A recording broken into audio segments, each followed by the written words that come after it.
Hey guys, so okay. So I've posted a video before of, my why, why I do what I do, why direct sales, why unique. But I want to go further into it. I want to go beyond my why. I want to go into what is essentially my story. Um, And it's not easy for me to talk about. Don't mind the band-aid, by the way. A little accident, so. Uh,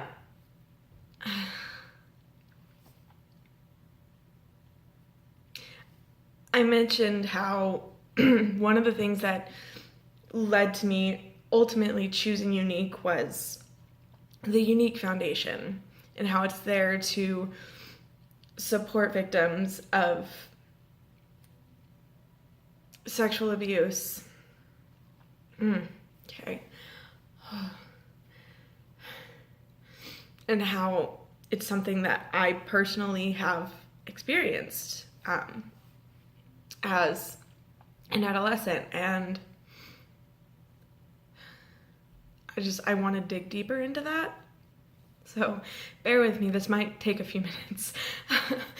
It's not something that I just talk about willy-nilly, but sometimes it gets kind of stuck in my head and I feel like I need to talk about it. So I figured, since I feel like I need to talk about it, that I would talk about it with you. All of you. Anyone who watches this. Okay.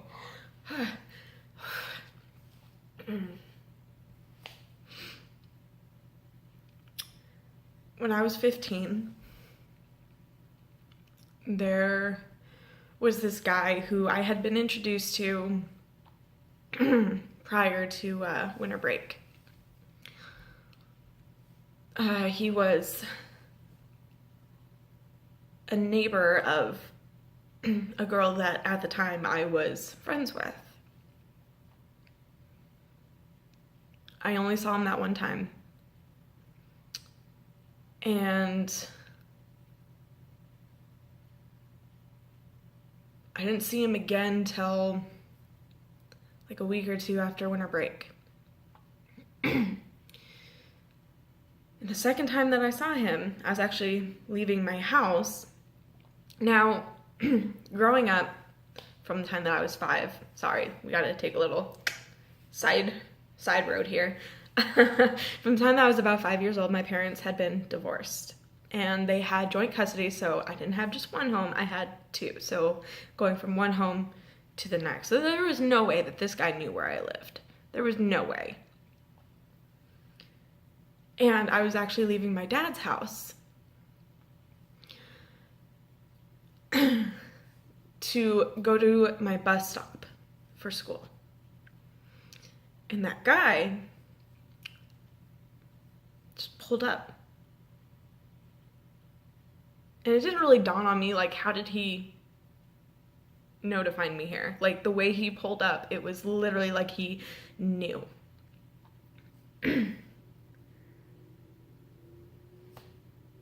I didn't really think about it.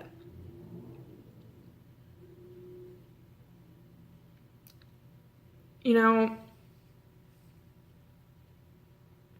when you're young, your parents always tell you, don't talk to strangers, don't get in a stranger's car.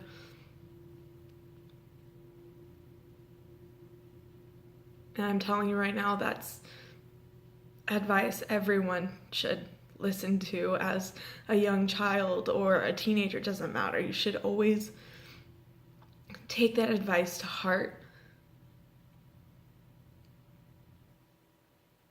Because I didn't.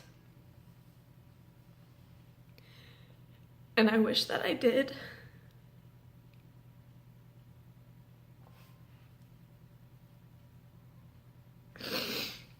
He asked me where I was going, and I said to my bus stop so I could get to school. And he asked me where I went to school, and I told him, and he offered me a ride. And I figured, I've met him before, my friend knows him, why not? What could it hurt? Couldn't possibly do any harm, right?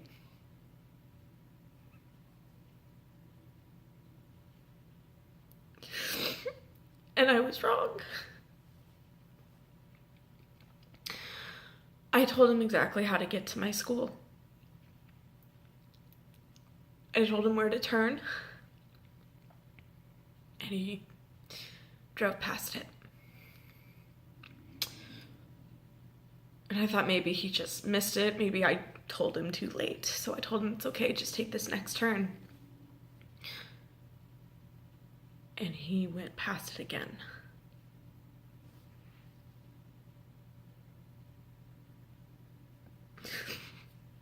He put his hand on my knee.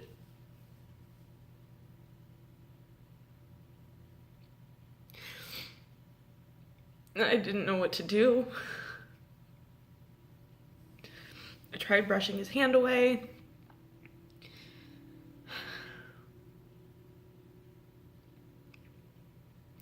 He pushed his hand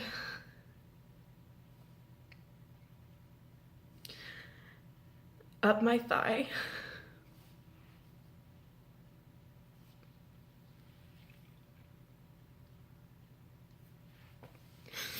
And I know it sounds stupid, like, he was the one driving. I had 2 free hands. I should have been able to stop him. But I couldn't. Before I knew it, he had his hand down my pants.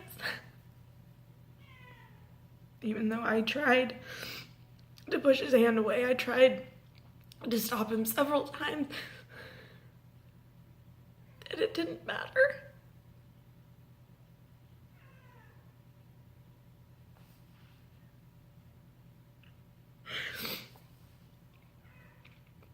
I'll never forget the question that he asked me as he felt around.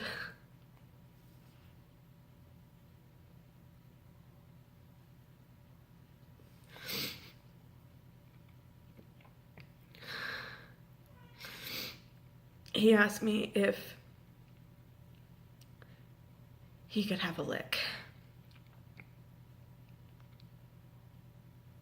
And I told him no.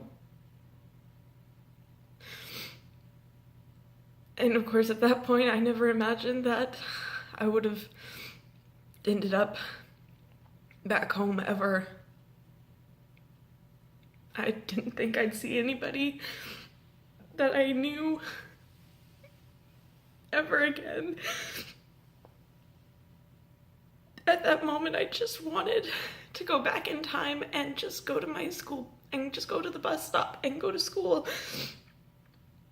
Hell, I just wanted to go home. And at that time, that was not an option. So I continued fighting him. And finally, he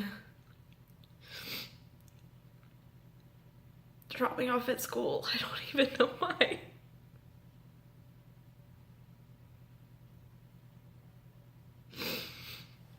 He dropped me off at school, and as I got out of his van, he told me this was our little secret.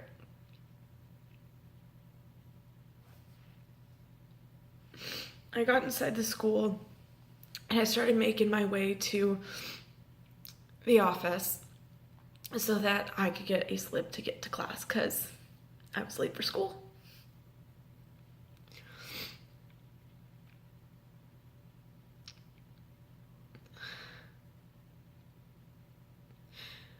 I made it to the office doors and fell to the floor.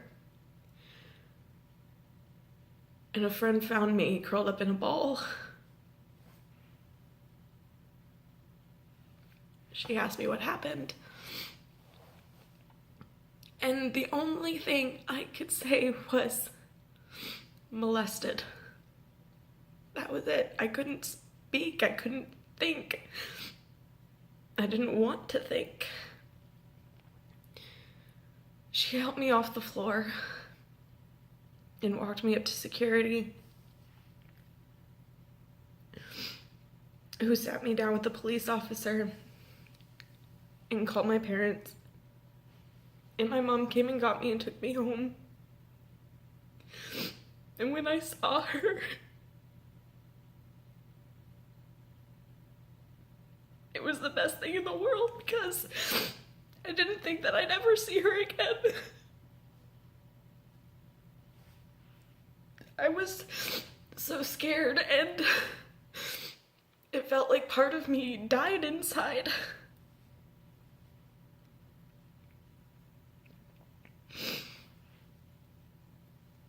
And back then, the Younique Foundation didn't exist. The Haven Retreat did not exist. It was not a thing. Back then, the only thing that I could do was report it, maybe call a hotline, go to counseling and therapy, which I did. I went to counseling and I went to therapy, and really the most that they could do was put me on medication for depression and anxiety, which I was already on. They couldn't really do anything for the PTSD that would come with my experience. They couldn't really help me find safe and healthy ways of coping, and not necessarily, forgetting about it, but being able to move on with my life in a healthy manner. But the Younique Foundation, having the Haven Retreat, and they give you these amazing tools that you can use in your day-to-day life so that you don't feel like a victim and you don't feel alone. Knowing that that was something that I needed, that maybe I still need, I don't know. But knowing that that's there, and that I can let people out there know, people who have been through similar situations or worse, know that there is hope out there. There is help out there. After what I went through, I have to make sure that others out there are aware that we are here to help them. So if you've been through a sexual assault of your own, you don't necessarily have to tell me. You don't have to tell me your story. You don't have to tell me what happened to you. But you are interested in checking out the Haven Retreat, or you want to read up more on the foundation itself, all you have to do is say, hey, can I get the foundation's website? That's it. You don't have to tell me any more than that, and I will gladly give it to you. But that is why I do what I do. Oh,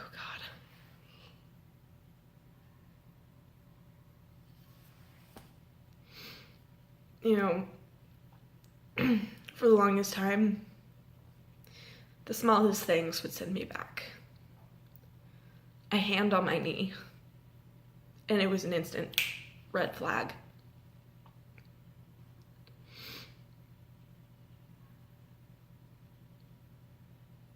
I'm never going to forget it. Never. Just like I'm not going to forget our day in court where he stood up and told me he never meant to hurt anyone.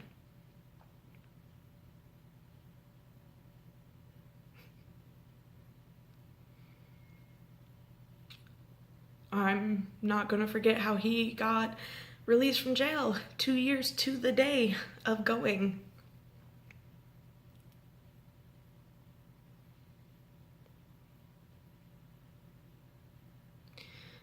I'm never going to forget what he looks like. I'm never going to forget the van. I'm always going to remember.